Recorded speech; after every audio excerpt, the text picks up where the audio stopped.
as I had mentioned in a previous video, when bivalve shells are bought, they can be glued at the hinge. The reason for this is to keep matching shells together. One problem with this is you can't see the inside of the shell to see what condition it's in. And sometimes the type of glue used is not water soluble and cannot be softened later on and separate these out. In this case, the gluing is permanent, and sometimes the only way to tell really which type of glue you have is to soak them in water and see what happens. Just as a byline, some of the other methods, some of the older methods for holding shells together could range anywhere from cellophane tape to rubber bands and even thread. Sometimes thread is actually still used, but rubber bands deteriorate and cellophane tape does too. So the thing to use would be, something that's less permanent than super glue.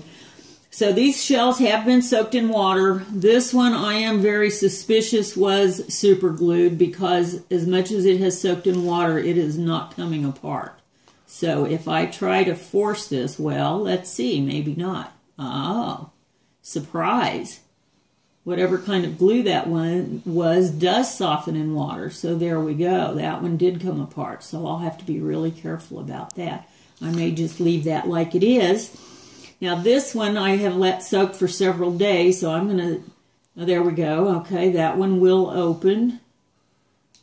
And it looks like no damage done there.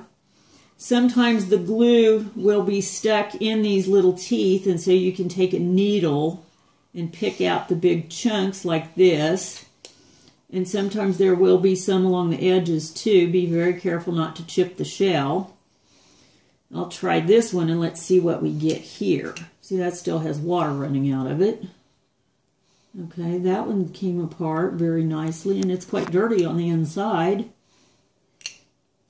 We'll kind of pick around here and see what...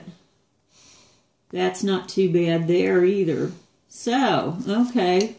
Well, I'm happy for that.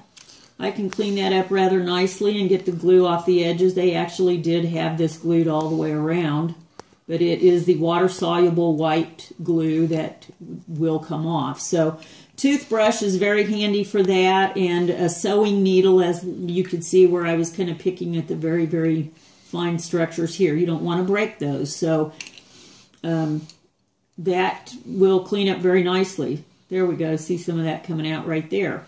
So I'll finish cleaning these up, and they'll be able to be looked at both outside and in.